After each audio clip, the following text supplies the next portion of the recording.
गुरुदेव भगवान की जय। प्यारे कृष्ण कन्हैया लाल की जय। श्री शिव महापुराण शतरुद्र संहिता और नंदीश्वर अवतार का वर्णन अध्याय 5 पूरे हो चुके हैं। आज अध्याय 6 से यहाँ तक 42 अवतारों का वर्णन किया गया। अब नंदीश्वर अवतार का वर्णन किया जाता है।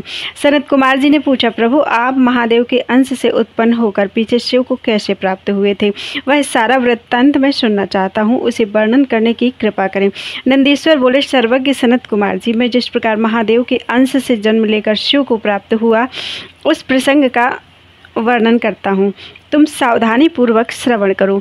शिलाद नामक एक धर्मात्मा मुनि थे। पितरों के आदेश से उन्होंने अयोनिज सुव्रत मृत्युहीन पुत्र की प्राप्ति के लिए तप करके देवेश्वर इंद्र को प्रसन्न किया, परंतु देवराज इंद्र ने ऐसा पुत्र प्रदान करने में अपने को असमर्थ बताकर सर्वेश्वर महाशक्ति संपन्न महादेव जी की आराधना करने का उपदेश दिया। तब शिलाद भगवान महादेव को प्रसन्न करने के लिए तप करने लगे। उनके तप से प्रसन्न होकर महादेव वहां पधारे और महासमाधि मग्न शिलाद को थपथपाकर जगाया। तब शिलाद ने शिव का स्तवन किया और भगवान शिव के उन्हें वर देने के प्रस्तुत होने पर उनसे कहा, प्रभु मैं आपके ही समान मृत्युहीन अयोनिज पुत्र चाहता हूँ। तब शिव जी प्रसन्न होकर मुनि से बोले। शिव जी ने कहा, तपोधन विप्र, पूर्व काल में ब्रह्मा जी ने, मुनियों ने तथा बड़े बड़े देवताओं ने मेरे अवतार धारण करने के लिए तपस्या द्वारा मेरी आराधना की थी। इसलिए मुने, यद्यपि मैं सारे जगत का पिता हूँ, फिर भी तुम मेरे पिता बनोगे और मैं तुम्हारा अयोनिज पुत्र होऊंगा तथा मेरा नाम नंदी होगा। नंदीश्वर जी कहते हैं, मुने यूं कहकर कृपालु शंकर ने अपने चरणों में प्रणिपात करके सामने खड़े हुए शिलाद मुनि की ओर कृपा दृष्टि से देखा और उन्हें ऐसा आदेश देकर वे तुरंत ही उमा सहित वहीं अंतर्धान हो गए। महादेव जी के चले जाने के पश्चात महामुनि शिलाद ने अपने आश्रम में आकर ऋषियों से वह सारा वृत्तांत कह सुनाया। कुछ समय बीत जाने के बाद जब यज्ञ वेत्ताओं में श्रेष्ठ मेरे पिताजी यज्ञ करने के लिए यज्ञ क्षेत्र को जोत रहे थे, उसी समय मैं शंभु की आज्ञा से यज्ञ के पूर्व ही उनके शरीर से उत्पन्न हो गया। उस समय मेरे शरीर की प्रभा युगांतकालीन अग्नि के समान थी। तब सारी दिशाओं में प्रसन्नता छा गई और शिलाद मुनि की भी बड़ी प्रशंसा हुई। उधर शिलाद ने भी जब मुझ बालक को प्रलयकालीन सूर्य और अग्नि के सदृश प्रभाशाली त्रिनेत्र चतुर्भुज प्रकाशमान जटा मुकुटधारी त्रिशूल आदि आयुधों से युक्त सर्वथा रुद्र रूप में देखा, तब वे महान आनंद में निमग्न हो गए और मुझ प्रणम्य को नमस्कार करते हुए कहने लगे। शिलाद बोले, सुरेश्वर, चूंकि तुमने नंदी नाम से प्रकट होकर मुझे आनंदित किया, इसलिए मैं तुम आनंदमय जगदीश्वर को नमस्कार करता हूँ। शिलाद बोले, सुरेश्वर, चूंकि तुमने नंदी नाम से प्रकट होकर मुझे आनंदित किया है, इसलिए मैं तुम आनंदमय जगदीश्वर को नमस्कार करता हूँ। नंदीश्वर कहते हैं, मुनि, तदनंतर जैसे निर्धन को निधि प्राप्त हो जाने से प्रसन्नता होती है, उसी प्रकार मेरी प्राप्ति से हर्षित होकर पिताजी ने महेश्वर की भली भांति वंदना की और फिर मुझे लेकर वे शीघ्र ही अपनी पर्णशाला को चल दिए। महामुनि, जब मैं शिलाद की कुटिया में पहुँच गया तब मैंने अपने उस रूप का परित्याग करके मनुष्य रूप धारण कर लिया। तदनंतर शालंकायन नंदन पुत्र वत्सल शिलाद ने मेरे जातकर्म आदि सभी संस्कार संपन्न किए। फिर 5वें वर्ष में पिताजी ने मुझे सांगोपांग संपूर्ण वेदों का तथा अन्य अन्य शास्त्रों का भी अध्ययन कराया। 7वां वर्ष पूरा होने पर शिव जी की आज्ञा से मित्र और वरुण नाम के मुनि मुझे देखने के लिए पिताजी के आश्रम पर पधारे। शिलाद मुनि ने उनकी पूरी आवभगत की। जब वे दोनों महात्मा मुनीश्वर आनंद पूर्वक आसन पर विराज गए तब मेरी ओर बारंबार निहार कर बोले। मित्र और वरुण ने कहा, तात शिलाद, यद्यपि तुम्हारा पुत्र नंदी संपूर्ण शास्त्रों के अर्थों का पारगामी विद्वान है, तथापि इसकी आयु बहुत थोड़ी है। हमने बहुत तरह से विचार करके देखा, परंतु इसकी आयु 1 वर्ष से अधिक नहीं दिखती। उन विप्रवरों के यूँ कहने पर पुत्र वत्सल शिलाद नंदी को छाती से लिपटाकर दुखार्त होकर फूट फूट कर रोने लगा। तब पिता और पितामह को मृतक की भांति भूमि पर पड़ा हुआ देखकर नंदी शिव जी के चरण कमलों का स्मरण करके प्रसन्नता पूर्वक पूछने लगा, पिताजी, आपको कौन सा ऐसा दुख आ पड़ा है जिसके कारण आपका शरीर कांप रहा है और आप रो रहे हैं? आपको वह दुख कहाँ से प्राप्त हुआ? मैं इसे ठीक ठीक जानना चाहता हूँ। पिता ने कहा, बेटा तुम्हारी अल्पायु के दुख से मैं अत्यंत दुखी हो रहा हूँ। तुम ही बताओ मेरे इस कष्ट को कौन दूर कर सकता है, मैं उसकी शरण ग्रहण करूँ। पुत्र बोला, पिताजी मैं आपके सामने शपथ करता हूँ और यह बिल्कुल सत्य बात कह रहा हूँ कि चाहे देवता, दानव, यम, काल और अन्य प्राणी ये सब के सब मिलकर मुझे मारना चाहें तो भी मेरी बाल्यकाल में मृत्यु नहीं होगी, अतः आप दुखी मत हो। पिता ने पूछा, मेरे प्यारे लाल, तुमने ऐसा कौन सा तप किया है अथवा तुम्हें ऐसा कौन सा ज्ञान, योग या ऐश्वर्य प्राप्त है जिसके बल पर तुम इस दारुण दुख को नष्ट कर दोगे। पुत्र ने कहा, तात मैं ना तो तप से मृत्यु को हटाऊंगा और न विद्या से, मैं महादेव जी के भजन से मृत्यु को जीत लूंगा, इसके अतिरिक्त अन्य कोई उपाय नहीं है। नंदीश्वर कहते हैं, मुने यूँ कहकर मैंने सिर झुकाकर पिताजी के चरणों में प्रणाम किया और फिर उनकी प्रदक्षिणा करके उत्तम वन की राह ली। अध्याय 6 पूरा हुआ। बोलो वृंदावन बिहारी लाल की जय। नंदीश्वर के जन्म, वर प्राप्ति, अभिषेक और विवाह का वर्णन। नंदिकेश्वर कहते हैं, मुने वन में जाकर मैंने एकांत स्थान में अपना आसन लगाया और उत्तम बुद्धि का आश्रय लेकर मैं उग्र तप में प्रवृत्त हुआ, जो बड़े बड़े मुनियों के लिए भी दुष्कर था। उस समय मैं नदी के पावन उत्तर तट पर सुदृढ़ रूप से ध्यान लगाकर बैठ गया और एकाग्र तथा समाहित मन से अपने हृदय कमल के मध्य भाग में 3 नेत्र, 10 भुजा तथा 5 मुख वाले शांति स्वरूप देवाधिदेव सदाशिव का ध्यान करके रुद्र मंत्र का जप करने लगा। तब उस जप में मुझे तल्लीन देखकर चंद्रार्धभूषण परमेश्वर महादेव प्रसन्न हो गए और उमा सहित वहां पधार कर प्रेम पूर्वक बोले। शिवजी ने कहा, शिलादनंदन, तुमने बड़ा उत्तम तप किया है। तुम्हारी इस तपस्या से संतुष्ट होकर मैं तुम्हें वर देने के लिए आया हूँ। तुम्हारे मन में जो अभीष्ट हो वह मांग लो। महादेव जी के यूँ कहने पर मैं सिर के बल उसके चरणों में लौट गया। फिर बुढ़ापा तथा शोक का विनाश करने वाले परमेशान की स्तुति करने लगा। तब परम कष्टहारी वृषभध्वज परमेश्वर शंभु ने मुझ पर परम भक्ति संपन्न नंदी को, जिसके नेत्रों में आंसू छलक आए थे और जो सिर के बल चरणों में पड़ा हुआ था, अपने दोनों हाथों से पकड़कर उठा लिया और शरीर पर हाथ फेरने लगे। फिर वे जगदीश्वर गणाध्यक्षों तथा हिमाचल कुमारी पार्वती देवी की ओर दृष्टिपात करके मुझे कृपा दृष्टि से देखते हुए यूं कहने लगे, वत्स नंदी, उन दोनों विप्रों को तो मैंने ही भेजा था। महाभाग्य, तुम्हें मृत्यु का भय कहाँ, तुम तो मेरे ही समान हो, इसमें तनिक भी संशय नहीं है। तुम अमर, अजर, दुख रहित, अव्यय और अक्षय होकर सदा गणनायक बने रहोगे तथा पिता और सुहृद वर्ग सहित मेरे प्रियजन होगे। तुम में मेरे ही समान बल होगा। तुम नित्य मेरे पार्श्व भाग में स्थित रहोगे और तुम पर निरंतर मेरा प्रेम बना रहेगा। मेरी कृपा से जन्म, जरा और मृत्यु तुम पर अपना प्रभाव नहीं डाल सकेंगे। नंदीश्वर कहते हैं, मुने यूँ कहकर कृपा सागर शंभु ने कमलों की बनी हुई अपनी सिरोमाला को उतार कर तुरंत ही मेरे गले में डाल दिया। विप्रवर उस शुभ माला के गले में पड़ते ही मैं 3 नेत्र और 10 भुजाओं से संपन्न हो गया तथा द्वितीय शंकर सा प्रतीत होने लगा। तदनंतर परमेश्वर शिव ने मेरा हाथ पकड़कर पूछा, बताओ अब तुम्हें कौन सा उत्तम वर दूं। फिर उन वृषभध्वज ने अपनी जटा में स्थित हार के समान निर्मल जल को हाथ में लेकर तुम नदी हो जाओ यूँ कहकर उसे छोड़ दिया। तब वह जल उत्तम ढंग से बहने वाली स्वच्छ जल से परिपूर्ण महान वेगशालिनी दिव्य रूपा 5 सुंदर नदियों के रूप में परिवर्तित हो गया। उनके नाम हैं जटोदका, त्रिस्त्रोता, वृषध्वनि, स्वर्णोदका और जम्बू नदी। मुने यह पंच नद शिव के पृष्ठभाग की भांति परम शुभ है। महेश्वर के निकट इसका नाम लेने से यह परम पावन हो जाता है। जो मनुष्य पंच नद पर जाकर स्नान और जप करके परमेश्वर शिव का पूजन करता है वह शिव सायुज्य को प्राप्त होता है, इसमें संशय नहीं है। पश्चात शंभु ने उमा से कहा, अब मैं नदी का अभिषेक करके इसे गणाध्यक्ष बनाना चाहता हूँ, इस विषय में तुम्हारी क्या राय है। तब उमा बोली, देवेश आप नंदी को गणाध्यक्ष पद प्रदान कर सकते हैं, क्योंकि परमेश्वर यह शिलादनंदन मेरे लिए पुत्र शरीखा है, इसलिए नाथ यह मुझे बहुत ही प्यारा है। तदनंतर भक्तवत्सल भगवान शंकर ने अपने अतुल बलशाली गणों को बुलाकर उनसे कहा, शिवजी बोले, गणनायकों तुम सब लोग मेरी एक आज्ञा का पालन करो। यह मेरा प्रिय पुत्र नंदीश्वर सभी गणनायकों का अध्यक्ष और गणों का नेता है, इसलिए तुम सब लोग मिलकर इसका मेरे गणों के अधिपति पद पर प्रेम पूर्वक अभिषेक करो। आज से यह नंदीश्वर तुम लोगों का स्वामी होगा। नंदीश्वर जी कहते हैं, मुने शंकर जी के इस कथन पर सभी गणनायकों ने एवमस्तु कहकर उसे स्वीकार किया और वे सामग्री जुटाने में लग गए। फिर सब देवताओं और मुनियों ने मिलकर मेरा अभिषेक किया। तदनंतर मरुतों की मनोहारिणी दिव्य कन्या सुयशा से मेरा विवाह करवा दिया। उस समय मुझे बहुत सी दिव्य वस्तुएं मिली। महामुने इस प्रकार विवाह करके मैंने अपनी उस पत्नी के साथ शंभु, शिवा, ब्रह्मा और श्रीहरि के चरणों में प्रणाम किया। तब त्रिलोकेश्वर भक्त वत्सल भगवान शिव पत्नी सहित मुझसे परम प्रेम पूर्वक बोले। ईश्वर ने कहा, सतपुत्र, यह तुम्हारी प्रिय सुयशा और तुम मेरी बात सुनो। तुम मुझे परम प्रिय हो, अतः मैं स्नेहपूर्वक तुम्हें मनोवांछित वर प्रदान करूंगा। गणेश्वर, नंदीश, देवी पार्वती सहित मैं तुम पर सदा संतुष्ट हूँ। इसलिए वत्स, तुम मेरा उत्तम वचन श्रवण करो। तुम मेरे अटूट प्रेमी, विशिष्ट, परम ऐश्वर्य संपन्न, महायोगी, महान धनुर्धारी, अजेय, सबको जीतने वाले महाबली और सदा पूज्य होगे। जहाँ मैं रहूँगा वहाँ तुम्हारी स्थिति होगी और जहाँ तुम रहोगे वहाँ मैं उपस्थित रहूँगा।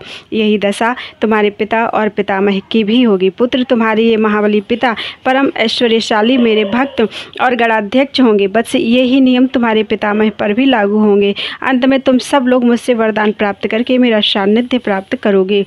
नंदीश्वर जी कहते हैं, मुने तत्पश्चात महाभागा उमा देवी वर देने के लिए उत्सुक होकर मुझे नंदी से बोली, बेटा तू मुझसे भी वर मांग ले, मैं तेरी सारी अभीष्ट कामनाओं को पूर्ण कर दूंगी।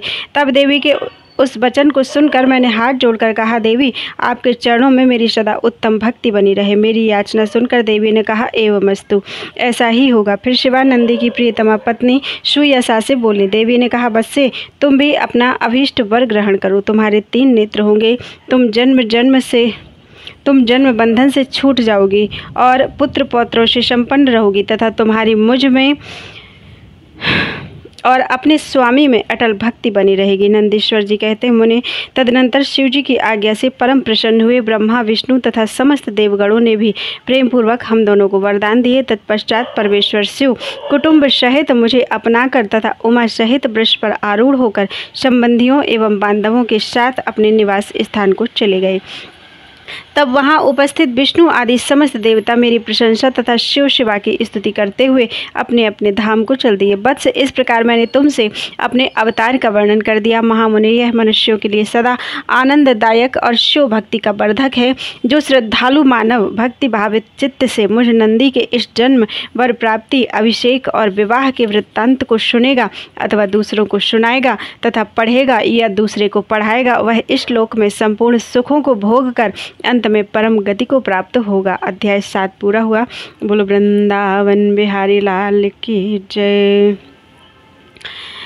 काल भैरव का महात्म्य। विश्वानर की तपस्या और शिव जी का प्रसन्न होकर उनकी पत्नी सुचिस्मति के गर्भ से उनके पुत्र रूप में प्रकट होने का उन्हें वरदान देना। तदनंतर भगवान शंकर के भैरव अवतार का वर्णन करके नंदीश्वर ने कहा, महामुने, परमेश्वर शिव उत्तमोत्तम लीलाएं रचने वाले तथा सत्पुरुषों के प्रेमी हैं। उन्होंने मार्गशीर्ष मास के कृष्ण पक्ष की अष्टमी को भैरव रूप से अवतार लिया था। इसलिए जो मनुष्य मार्गशीर्ष मास की कृष्ण पक्ष की अष्टमी को काल भैरव के सन्निकट उपवास करके रात्रि में जागरण करता है, वह समस्त पापों से मुक्त हो जाता है। जो मनुष्य अन्यत्र भी भक्ति पूर्वक जागरण सहित इस व्रत का अनुष्ठान करेगा, वह भी महापापों से मुक्त होकर सद्गति को प्राप्त हो जाएगा।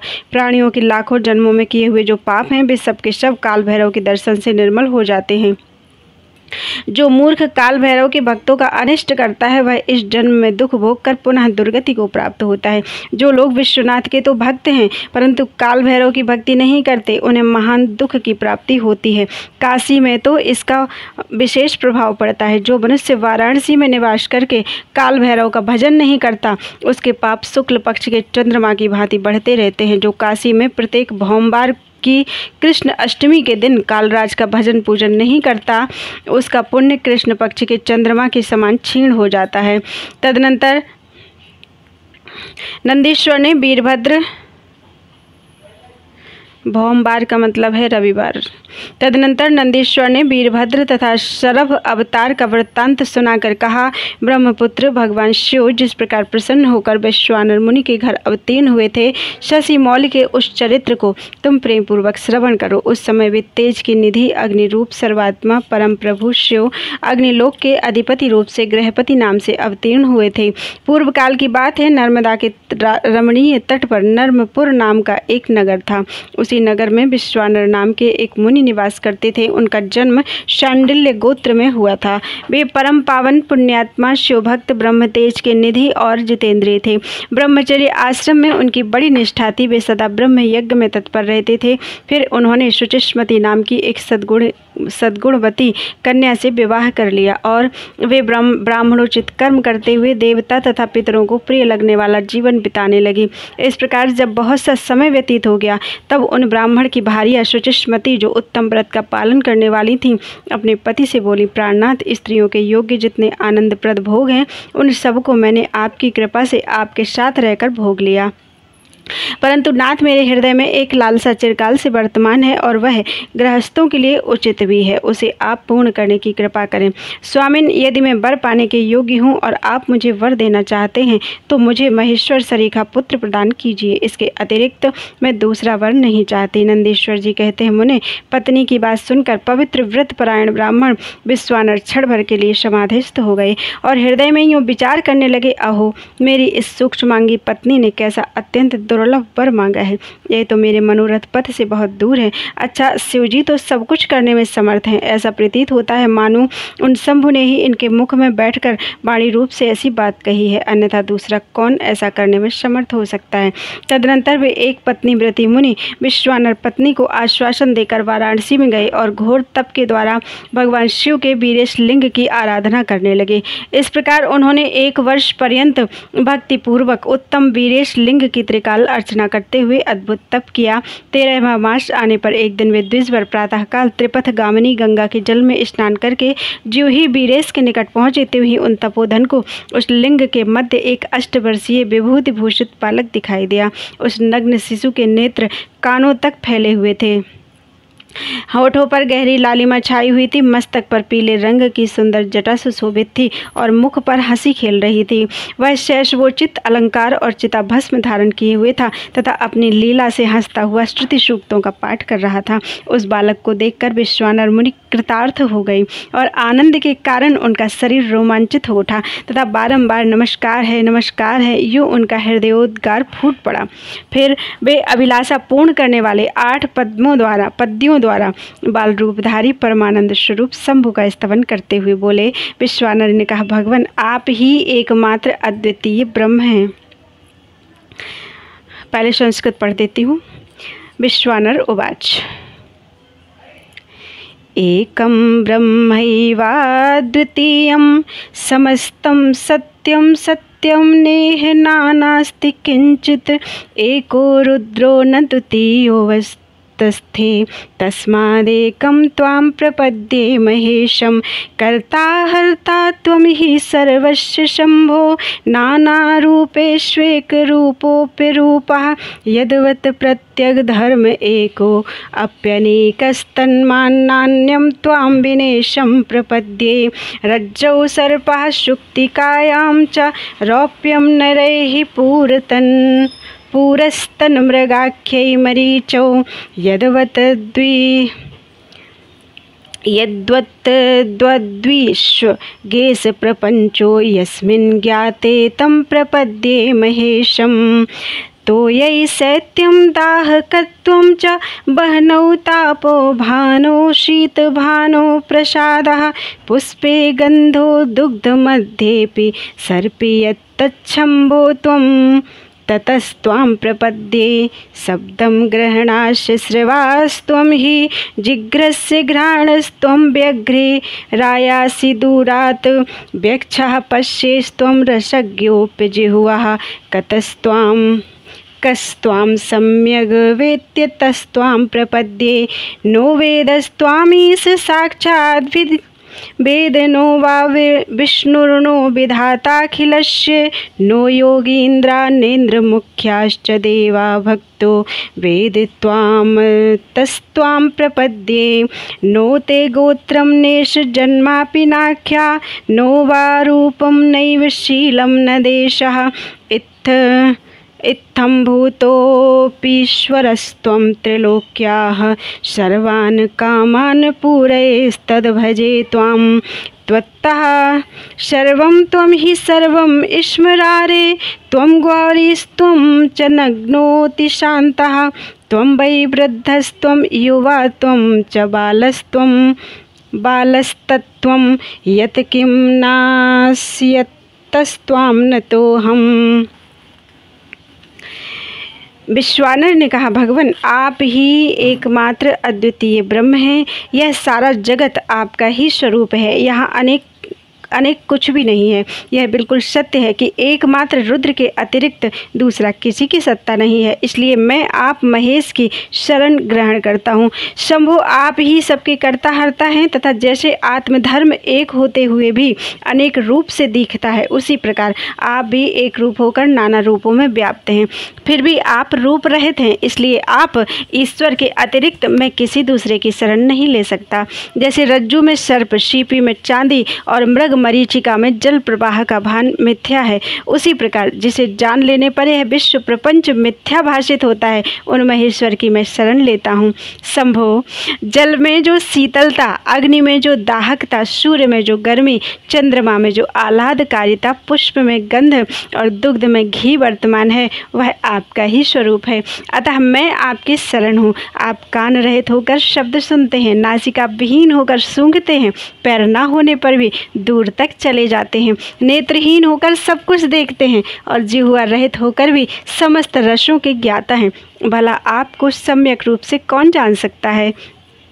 इसलिए मैं आपकी शरण में जाता हूँ। ईश आपके रहस्य को ना तो साक्षात वेद ही जानता है, न विष्णु, न अखिल विश्व के विधाता ब्रह्मा, न योगींद्र और न इंद्र आदि प्रधान देवताओं को ही इसका पता है, परंतु आपका भक्त उसे जान लेता है।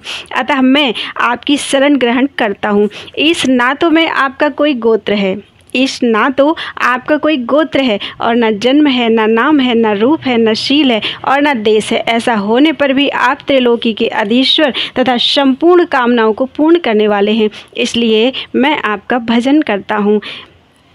स्मरारे आप सर्वस्वरूप हैं। यह सारा विश्व प्रपंच आपसे ही प्रकट हुआ है। आप गौरी के प्राणनाथ, दिगंबर और परम शांत हैं। बाल, युवा और वृद्ध रूप में आप ही वर्तमान हैं। ऐसी कौन सी वस्तु है जिसमें आप व्याप्त ना हो?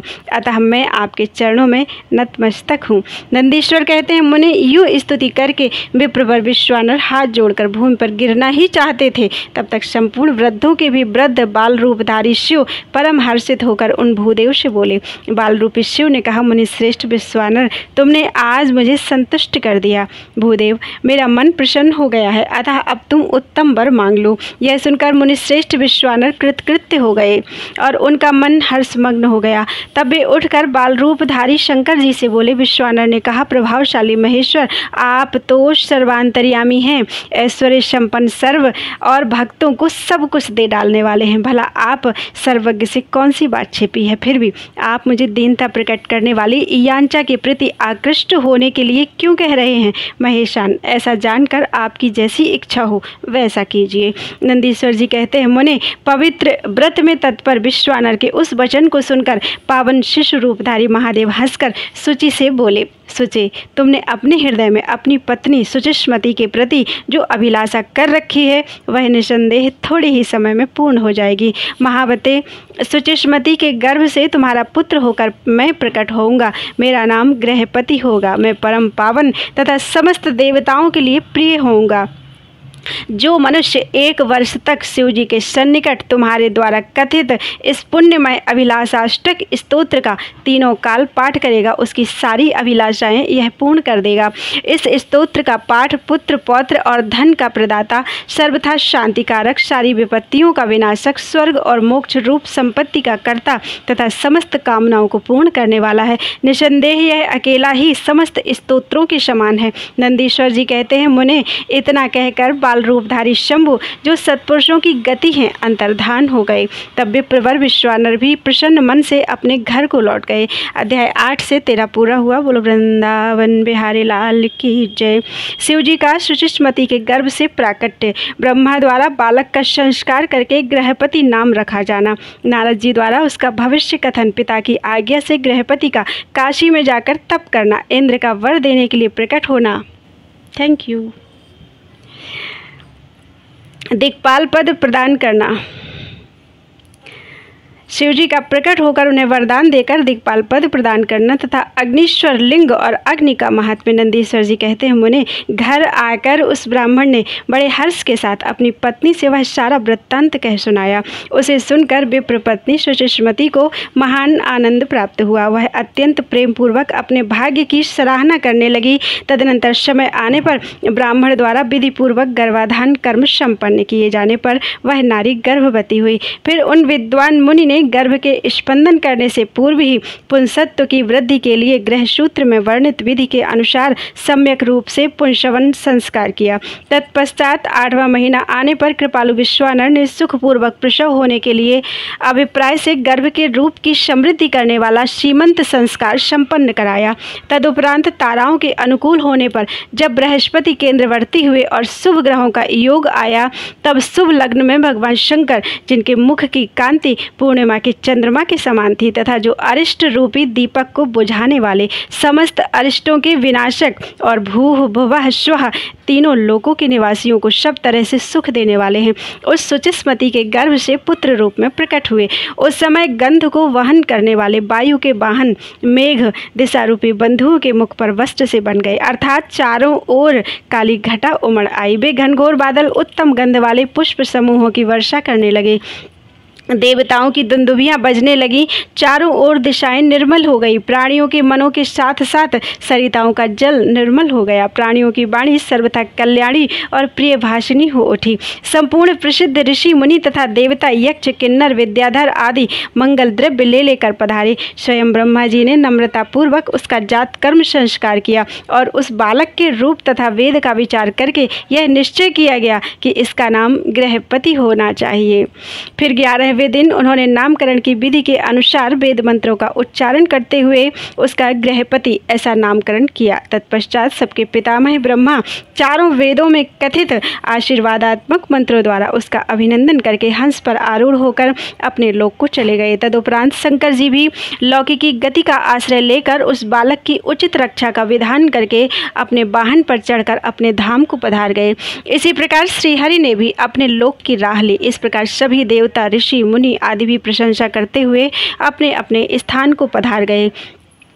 तदनंतर ब्राह्मण देवता ने यथासमय सब संस्कार करते हुए बालक को वेदाध्ययन कराया। तत्पश्चात 9वां वर्ष आने पर माता पिता की सेवा में तत्पर रहने वाले विश्वानर नंदन गृहपति को देखने के लिए वहां नारद जी पधारे। बालक ने माता पिता सहित नारद जी को प्रणाम किया। फिर नारद जी ने बालक की हस्तरेखा, जिह्वा, तालु आदि देखकर कहा, मुनि विश्वानर, मैं तुम्हारे पुत्र के लक्षणों का वर्णन करता हूँ, तुम आदरपूर्वक उसे श्रवण करो। तुम्हारा यह पुत्र परम भाग्यवान है। इसके संपूर्ण अंगों के लक्षण शुभ हैं, किंतु इसके सर्वगुण संपन्न, संपूर्ण शुभ लक्षणों से समन्वित और चंद्रमा के समान संपूर्ण निर्मल कलाओं से सुशोभित होने पर भी विधाता ही इसकी रक्षा करें। इसलिए सब तरह के उपायों द्वारा इस शिशु की रक्षा करनी चाहिए, क्योंकि विधाता के विपरीत होने पर गुण भी दोष हो जाते हैं। मुझे शंका है कि इसके 12वें वर्ष में इस पर बिजली अथवा अग्नि द्वारा विघ्न आएगा।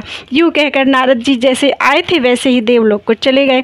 सनत कुमार जी नारद जी का कथन सुनकर पत्नी सहित विश्वानर ने समझ लिया कि यह तो बड़ा भयंकर वज्रपात हुआ। फिर वे हाय में मारा गया यूं कहकर छाती पीटने लगे और पुत्र शोक से व्याकुल होकर गहरी मूर्छा के वशीभूत हो गए। उधर सुचिस्मती भी दुख से पीड़ित होकर अत्यंत ऊंचे स्वर से हाहाकार करती हुई ढाड़ मारकर रो पड़ी। उसकी सारी इंद्रियां अत्यंत व्याकुल हो उठी। तब पत्नी के आर्तनाद को सुनकर विश्वानर भी मूर्छा त्याग कर उठ बैठे और यह क्या हुआ यूं उच्च स्वर से बोलते हुए कहने लगे, गृहपति, जो मेरा बाहर विचरने वाला प्राण, मेरी सारी इंद्रियों का स्वामी तथा मेरे अंतरात्मा में निवास करने वाला है, कहाँ है? तब माता पिता को इस प्रकार अत्यंत शोकग्रस्त देखकर शंकर के अंश से उत्पन्न हुआ वह बालक गृहपति मुस्कुराकर बोला। गृहपति ने कहा, माता जी तथा पिताजी, बताइए इस समय आप लोगों के रोने का क्या कारण है? किस लिए आप लोग फूट फूट कर रो रहे हैं? कहाँ से ऐसा भय आप लोगों को प्राप्त हुआ है? यदि मैं आपकी चरण रेणुओं से अपने शरीर की रक्षा कर लूं तो मुझ पर काल भी अपना प्रभाव नहीं डाल सकता।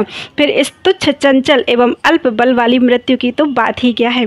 माता पिताजी, आप लोग मेरी प्रतिज्ञा सुनिए। यदि मैं आप लोगों का पुत्र हूँ तो ऐसा प्रयत्न करूँगा जिससे मृत्यु भी भयभीत हो जाएगी। मैं सत्पुरुषों को सब कुछ दे डालने वाले सर्वज्ञ मृत्युंजय की भली भांति आराधना करके महाकाल को भी जीत लूँगा। यह मैं आप लोगों से बिल्कुल सत्य कह रहा हूँ। नंदीश्वर कहते हैं, मुने तब द्विज दंपत्ति जो शोक से संतप्त हो रहे थे, गृहपति के ऐसे वचन जो अकाल में हुई अमृत की घोर वृष्टि के समान थे, सुनकर संताप रहित होकर कहने लगे, बेटा तू उन शिव की शरण में जा जो ब्रह्मा आदि के भी कर्ता, मेघवाहन, अपनी महिमा से कभी च्युत न होने वाले और विश्व की रक्षा मणि हैं। नंदीश्वर जी कहते हैं, मुने माता पिता की आज्ञा पाकर गृहपति ने उनके चरणों में प्रणाम किया।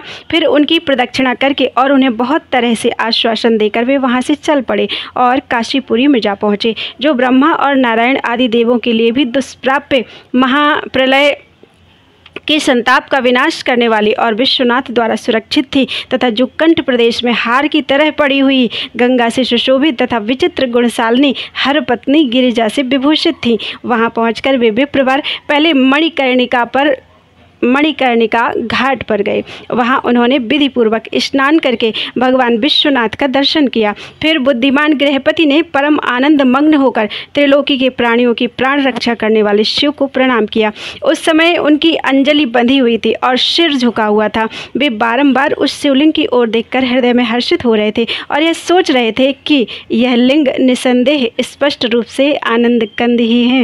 वे कहने लगे, अहो मुझे जो सर्वव्यापी श्रीमान विश्वनाथ का दर्शन प्राप्त हुआ, इसलिए इस चराचर त्रिलोकी में मुझसे बढ़कर धन्यवाद का पात्र दूसरा कोई नहीं है। जान पड़ता है मेरा भाग्योदय होने से ही उन दिनों में महर्षि नारद ने आकर वैसी बात कही थी जिसके कारण मैं आज कृतकृत्य हो रहा हूँ। नंदीश्वर जी कहते हैं, मुने इस प्रकार आनंद अमृत रूपी रसों द्वारा पारण करके गृहपति ने शुभ दिन में सर्वहितकारी शिवलिंग की स्थापना की और पवित्र गंगा जल से भरे हुए 108 कलशों द्वारा शिव जी को स्नान कराकर ऐसे घोर नियमों को स्वीकार किया जो अकृतात्मा पुरुषों के लिए दुष्कर थे। नारद जी इस प्रकार एकमात्र शिव में मन लगाकर तपस्या करते हुए उस महात्मा गृहपति की आयु का 1 वर्ष व्यतीत हो गया। तब जन्म से 12वां वर्ष आने पर नारद जी के कहे हुए उस वचन को सत्य सा करते हुए वज्रधारी इंद्र उनके निकट पधारे और बोले, विप्रवर, मैं इंद्र हूँ और तुम्हारे शुभ व्रत से प्रसन्न होकर आया हूँ। अब तुम वर मांगो, मैं तुम्हारी मनोवांछा पूर्ण कर दूंगा। तब गृहपति ने कहा, मघवन, मैं जानता हूँ आप वज्रधारी इंद्र हैं, परंतु वृत्तासुर के शत्रु, मैं आपसे वर याचना करना नहीं चाहता। मेरे वरदायक तो शंकर जी ही होंगे। इंद्र बोले, शिशो, शंकर मुझसे भिन्न थोड़े ही हैं। अरे मैं देवराज हूँ, अतः तुम अपनी मूर्खता का परित्याग करके वर मांग लो, देर मत करो। गृहपति ने कहा, पाक शासन, आप अहिल्या का सतीत्व नष्ट करने वाले दुराचारी पर्वत शत्रु ही है ना। आप जाइए, क्योंकि मैं पशुपति के अतिरिक्त किसी अन्य देव के सामने स्पष्ट रूप से प्रार्थना करना नहीं चाहता। नंदीश्वर जी कहते, मुने, गृहपति के उस वचन को सुनकर इंद्र के नेत्र क्रोध से लाल हो गए। वे अपने भयंकर वज्र को उठाकर उस बालक को डराने धमकाने लगे। तब बिजली की ज्वालाओं से व्याप्त उस वज्र को देखकर बालक गृहपति को नारद जी के वाक्य स्मरण हुए। फिर तो वे भय से व्याकुल होकर मूर्छित हो गए। तदनंतर अज्ञान अंधकार को दूर भगाने वाले गौरीपति शंभु वहां प्रकट हो गए और अपने हस्त स्पर्श से उसे जीवन दान देते हुए से बोले, वत्स, उठ उठ, तेरा कल्याण हो। तब रात्रि के समय मुंदे हुए कमल की तरह उसके नेत्र कमल खुल गए और उसने उठकर अपने सामने सैकड़ों सूर्यों से भी अधिक प्रकाशमान शंभु को उपस्थित देखा। उनके ललाट में तीसरा नेत्र चमक रहा था। गले में नीला चिन्ह था। ध्वजा पर वृषभ का स्वरूप दिख रहा था। वामांग में गिरिजा देवी विराजमान थी। मस्तक पर चंद्रमा सुशोभित हो रहा था। बड़ी बड़ी जटाओं से उनकी अद्भुत शोभा हो रही थी। वे अपने आयुध त्रिशूल और आजगब धनुष धारण किए हुए थे। कपूर के समान गौरवर्ण का शरीर अपनी प्रभा बिखेर रहा था। वे गज चर्म लपेटे हुए थे। उन्हें देखकर शास्त्र कथित लक्षणों तथा गुरु वचनों से जब गृहपति ने समझ लिया कि ये ही महादेव हैं, तब हर्ष के मारे उसके नेत्रों में आंसू छलक आए, गला रुंध गया और शरीर रोमांचित हो उठा। वे क्षण भर तक अपने आप को भूलकर चित्रकूट एवं त्रिपुत्रक पर्वत की भांति निश्चल खड़े रह गए। जब वे स्तवन करके नमस्कार करने अथवा कुछ भी कहने में समर्थ नहीं हो सके, तब शिवजी मुस्कुराकर बोले। ईश्वर ने कहा, गृहपते, जान पड़ता है तुम वज्रधारी इंद्र से डर गए हो। बस तुम भयभीत मत हो, क्योंकि मेरे भक्त पर इंद्र और वज्र की कौन कहे, यमराज भी अपना प्रभाव नहीं डाल सकते। यह तो मैंने तुम्हारी परीक्षा ली है और मैंने ही तुम्हें इंद्र रूप धारण करके डराया है। भद्र, अब मैं तुम्हें वर देता हूँ, आज से तुम अग्निपद के भागी होगे। तुम समस्त देवताओं के लिए वरदाता बनोगे। अग्नि, तुम समस्त प्राणियों के अंदर जठर अग्नि रूप से विचरण करोगे। तुम्हें दिक्पाल रूप से धर्मराज और इंद्र के मध्य में राज्य की प्राप्ति होगी। तुम्हारे द्वारा स्थापित यह शिवलिंग तुम्हारे नाम पर अग्निश्वर नाम से प्रसिद्ध होगा। यह सब प्रकार के तेजों की वृद्धि करने वाला होगा। जो लोग इस अग्निश्वर लिंग के भक्त होंगे, उन्हें बिजली और अग्नि का भय नहीं रह जाएगा। अग्निमांद्य नामक रोग नहीं होगा और ना कभी उनकी अकाल मृत्यु ही होगी। काशीपुरी में स्थित संपूर्ण समृद्धियों के प्रदाता अग्निश्वर की भली भांति अर्चना करने वाला भक्त यदि प्रारब्धवश किसी अन्य स्थान में भी मृत्यु को प्राप्त होगा, तो भी वह अग्निलोक में ही प्रतिष्ठित होगा। नंदीश्वर जी कहते हैं, मुने, यूं कहकर शिवजी ने गृहपति के बंधुओं को बुलाकर उनके माता पिता के सामने उस अग्नि का दिक्पति पद पर अभिषेक कर दिया और स्वयं उसी लिंग में समा गए। तात इस प्रकार मैंने तुमसे परमात्मा शंकर के गृहपति नामक अग्नि अवतार का, जो दुष्टों को पीड़ित करने वाला है, वर्णन कर दिया। जो सुदृढ़ पराक्रमी जितेंद्रिय पुरुष अथवा सत्व संपन्न स्त्रियां अग्नि प्रवेश कर जाती हैं, वे सब के सब अग्नि सरीखे तेजस्वी होते हैं। इसी प्रकार जो ब्राह्मण अग्निहोत्र परायण ब्रह्मचारी तथा पंचाग्नि का सेवन करने वाले हैं, वे अग्नि के समान वर्चस्वी होकर अग्निलोक में विचरते हैं। जो शीतकाल में शीत निवारण के निमित्त बोझ की बोझ लकड़ियां दान करता है अथवा जो अग्नि की इष्टि करता है, वह अग्नि के सन्निकट निवास करता है। जो श्रद्धा पूर्वक किसी अनाथ मृतक का अग्नि संस्कार कर देता है अथवा स्वयं शक्ति न होने पर दूसरों को प्रेरित करता है, वह अग्निलोक में प्रशंसित होता है। द्विजातियों के लिए परम कल्याणकारक एक अग्नि ही है। वही निश्चित रूप से गुरु, देवता, व्रत, तीर्थ अर्थात सब कुछ हैं।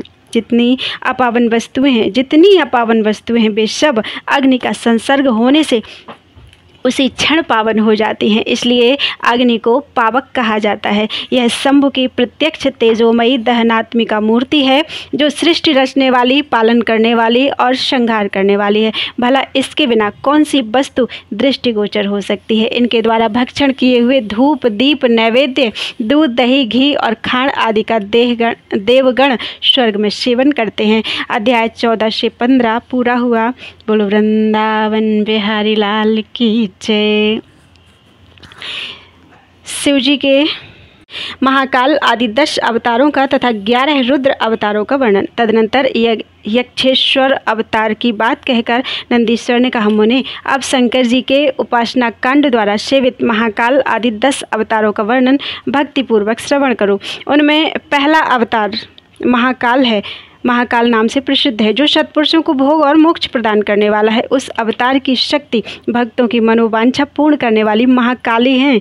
दूसरा तार नामक अवतार हुआ, जिसकी शक्ति तारा देवी हुई। वे दोनों भुक्ति मुक्ति के प्रदाता तथा अपने सेवकों के लिए सुखदायक हैं। बाल भुवनेश नाम से तीसरा अवतार हुआ, उसमें बाला भुवनेशी शिवा शक्ति हुई, जो सज्जनों को सुख देने वाली है। चौथा भक्तों के लिए सुखद तथा भोग मोक्ष प्रदायक षोडश श्री विद्येश नामक अवतार हुआ और षोडशी श्री विद्या शिवा उसकी शक्ति हुई। 5वां अवतार भैरव नाम से प्रसिद्ध हुआ, जो सर्वथा सर्वदा भक्तों की कामनाओं को पूर्ण करने वाला है। इस अवतार की शक्ति का नाम है भैरवी गिरिजा, जो अपने उपासकों की अभीष्टदायिनी है। छठा शिव अवतार छिन्नमस्तक नाम से कहा जाता है और भक्त कामप्रदा गिरिजा का नाम छिन्नमस्ता है। संपूर्ण मनोरथों के दाता शंभु का 7वां अवतार धूमबान नाम से विख्यात हुआ। उस अवतार में श्रेष्ठ उपासकों की लालसा पूर्ण करने वाली शिवा धूमावती हुई। शिव जी का 8वां सुखदायक अवतार बगलामुख है। उसकी शक्ति महान आनंददायिनी बगलामुखी नाम से विख्यात हुई। 9वां शिवावतार मातंग नाम से कहा जाता है। उस समय संपूर्ण अभिलाषाओं को पूर्ण करने वाली सर्वाणी मातंगी हुई। शंभु के भुक्ति मुक्ति रूप फल प्रदान करने वाले 10वें अवतार का नाम कमल है, जिसमें अपने भक्तों का सर्वथा पालन करने वाली गिरिजा कमला कहलाई। ये ही शिव जी के 10 अवतार हैं। ये सब के सब भक्तों तथा सत्पुरुषों के लिए सुखदायक तथा भोग मोक्ष के प्रदाता हैं। जो लोग महात्मा शंकर के इन 10 अवतारों की निर्विकार भाव से सेवा करते हैं, उन्हें ये नित्य नाना प्रकार के सुख देते रहते हैं। मुने, इस प्रकार मैंने 10 अवतारों का महात्म्य वर्णन कर दिया। तंत्र शास्त्र में तो यह सर्व कामप्रद बतलाया गया है। मुने, इन शक्तियों की भी अद्भुत महिमा है। तंत्र आदि शास्त्रों में इस महिमा का सर्व कामप्रद रूप से वर्णन किया गया है। ये नित्य दुष्टों को दंड देने वाली और ब्रह्म तेज की विशेष रूप से वृद्धि करने वाली हैं। ब्रह्मन, इस प्रकार मैंने तुमसे महेश्वर के महाकाल आदि 10 शुभ अवतारों का शक्ति सहित वर्णन कर दिया। जो मनुष्य समस्त शिव पर्वों के अवसर पर इस परम पावन कथा का भक्तिपूर्वक पाठ करता है, वह शिव जी का परम प्यारा हो जाता है।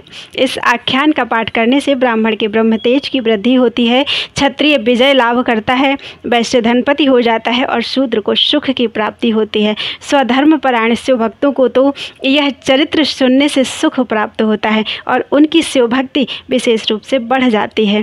मुने, अब मैं शंकर जी के एकादश श्रेष्ठ अवतारों का वर्णन करता हूँ, सुनो। उन्हें श्रवण करने से असत्य आदि जनित बाधा पीड़ा नहीं पहुँचा सकती। पूर्व काल की बात है, एक बार इंद्र आदि समस्त देवता दैत्यों से पराजित हो गए। तब वे भयभीत होकर अपनी पूरी अमरावती को छोड़कर भाग खड़े हुए। यूं दैत्यों द्वारा अत्यंत पीड़ित हुए वे सभी देवता कश्यप जी के पास गए। वहां उन्होंने परम व्याकुलता पूर्वक हाथ जोड़कर एवं मस्तक झुकाकर उनके चरणों में अभिवादन किया और उनका भली भांति स्तवन करके आदर पूर्वक अपने आने का कारण प्रकट किया तथा दैत्यों द्वारा पराजित होने से उत्पन्न हुए अपने सारे दुखों को कह सुनाया।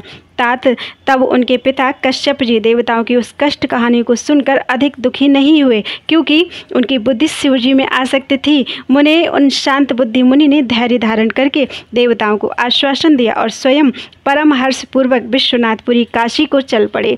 वहां पहुंचकर उन्होंने गंगा जी के जल में स्नान करके अपना नित्य नियम पूरा किया और फिर आदरपूर्वक उमा सहित सर्वेश्वर भगवान विश्वनाथ की भली भांति अर्चना की। तदनंतर शंभु दर्शन के उद्देश्य से एक शिवलिंग की स्थापना करके वे देवताओं के हितार्थ परम प्रसन्नता पूर्वक घोर तप करने लगे। मुने, शिव जी के चरण कमलों में आसक्त मन वाले धैर्यशाली मुनिवर कश्यप को जब यूं तप करते हुए बहुत अधिक समय व्यतीत हो गया, तब सत्पुरुषों की गति स्वरूप भगवान शंकर अपने चरणों में तल्लीन मन वाले कश्यप ऋषि को वर देने के लिए वहां प्रकट हुए। भक्त वत्सल महेश्वर परम प्रसन्न तो थे ही, अतः वे अपने भक्त मुनिवर कश्यप से बोले, वर मांगो। उन महेश्वर को देखते ही प्रसन्न बुद्धि वाले देवताओं के पिता कश्यप जी हर्षमग्न हो गए और हाथ जोड़कर उनके चरणों में नमस्कार करके स्तुति करते हुए यूँ बोले, महेश्वर, मैं सर्वथा आपका शरणागत हूँ। स्वामिन, देवताओं के दुख का विनाश करके मेरी अभिलाषा पूर्ण कीजिए। देवेश, मैं पुत्रों के दुख से विशेष दुखी हूँ, अतः ईश मुझे सुखी कीजिए, क्योंकि आप देवताओं के सहायक हैं। नाथ, महाबली दैत्यों ने देवताओं और यक्षों को पराजित कर दिया, इसलिए शंभु आप मेरे पुत्र रूप से प्रकट होकर देवताओं के लिए आनंददाता बनिए। नंदीश्वर जी कहते हैं, मुने, कश्यप जी के ऐसा कहने पर सर्वेश्वर भगवान शंकर उनसे तथेति अर्थात ऐसा ही होगा यूँ कहकर उनके सामने वहीं अंतर्धान हो गए। तब कश्यप जी भी महान आनंद के साथ तुरंत ही अपने स्थान को लौट गए। वहाँ उन्होंने वह सारा वृत्तांत आदरपूर्वक देवताओं से कह सुनाया। तदनंतर भगवान शंकर अपना वचन सत्य करने के लिए कश्यप द्वारा सुरभि के पेट से 11 रूप धारण करके प्रकट हुए। उस समय महान उत्सव मनाया गया, सारा जगत शिवमय हो गया। कश्यप मुनि के साथ साथ सभी देवता हर्ष विभोर हो गए। उनके नाम रखे गए कपाली, पिंगल, भीम, विरूपाक्ष, विलोहित, शास्ता, अजपाद, अहिर बुधन्य शंभु चंड तथा भव, ये 11 रुद्र सुरभि के पुत्र कहलाते हैं। ये सुख के आवास स्थान हैं तथा देवताओं की कार्य सिद्धि के लिए शिव रूप से उत्पन्न ये कश्यप नंदन वीरवर रुद्र महान बल पराक्रम संपन्न थे। इन्होंने संग्राम में देवताओं की सहायता करके दैत्यों का संहार कर डाला। इन्हीं रुद्रों की कृपा से इंद्र आदि देवगण दैत्यों को जीत कर निर्भय हो गए। उनका मन स्वस्थ हो गया और वे अपना अपना राज्य कार्य संभालने लगे। अब भी शिव स्वरूपधारी वे सभी महारुद्र देवताओं की रक्षा के लिए सदा स्वर्ग में विराजमान रहते हैं। तात इस प्रकार मैंने तुमसे शंकर जी के 11 रुद्र अवतारों का वर्णन कर दिया। ये सभी समस्त लोगों के लिए सुखदायक हैं। यह निर्मल आख्यान संपूर्ण पापों का विनाशक है, धन यश और आयु का प्रदाता है तथा संपूर्ण मनोरथों को पूर्ण करने वाला है। अध्याय 16 से 18 पूरा हुआ। बोलो वृंदावन बिहारी लाल की जय।